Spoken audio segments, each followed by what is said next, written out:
estate, if not the first, one of the very first estates to really pursue the concepts of sustainability in the vineyard, which when they started to adopt these things, they were considered sort of hippie concepts and kind of very extremely radical approaches to farming. And now all of these concepts are completely in the mainstream. And Beth Novak, who couldn't be here, but she really spearheaded that with her mom at the time. And Molly Sheppard is the assistant winemaker. It's her first time in one of our tastings. So thank you so much for being here. Give her a round of applause. Before I've even started, thank you. We're so happy that you're here. And please tell us about your wine.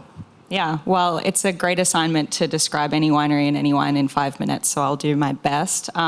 Just want to highlight how cool of an opportunity this is. You can hear from the accent, not from Napa Valley or from the United States, and coming to the Napa for the first time 8 years ago now, I was absolutely blown away by the diversity of the geology, the climate. There's just so much to learn. So I know we didn't have that many questions throughout, but each one of us is going to be behind the table for the next 4 hours, and I would love to invite every one of you to nerd out with us a little bit more, because everyone, I'm sure, has a bit more to say than what they were able to. But big picture, Spottswoode, the estate itself, super historic, originally planted in 1882.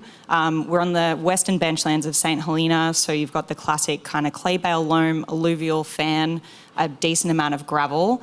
The gentleman that founded or first planted the estate had no idea how perfect it was to grow grapevines. That was completely by coincidence. In 1882, we didn't have the access to soil sciences that we do now.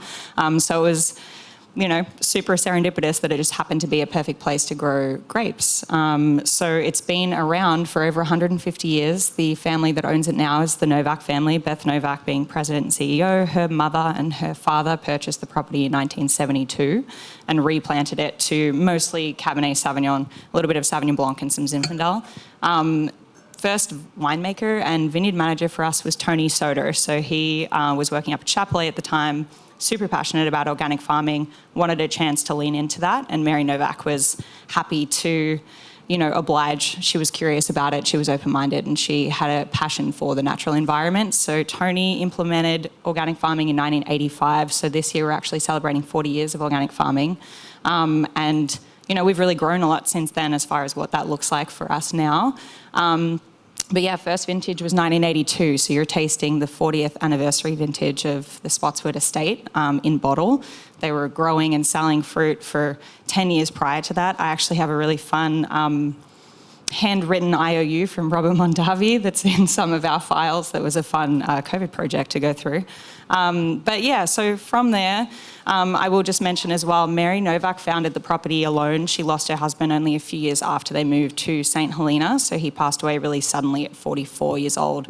She was left solo with 5 children, a very nearly replanted vineyard and a lot of debt, and was really lucky to be supported by, so it's really cool to have some of the history here from a family perspective, because she wouldn't be here and we wouldn't be here without the support of a lot of the founding families that were in Napa Valley at the time. And yeah, she went on to build the business with 2 of her daughters, Beth and Lindy, and they had no idea how coveted the winery would become. And quite frankly, we're just really lucky that that vineyard has continually been planted since then.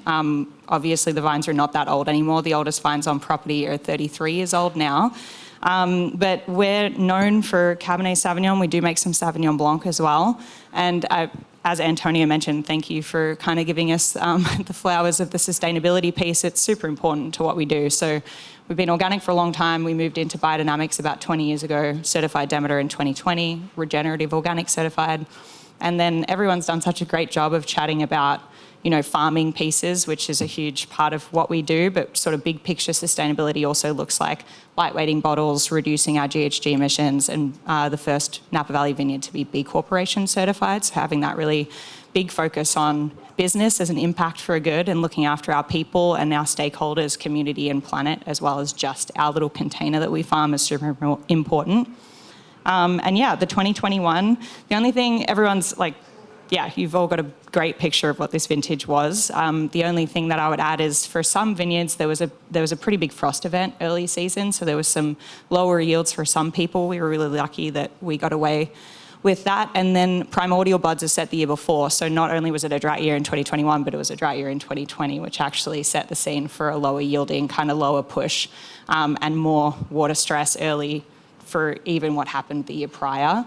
But yeah, high concentration, beautiful vintage, nice density, and yeah, it's been such a treat to taste everything. I'm excited for Chardonnays too, to be honest. Great Thank you, call. Molly. That was perfect. Thank you so much.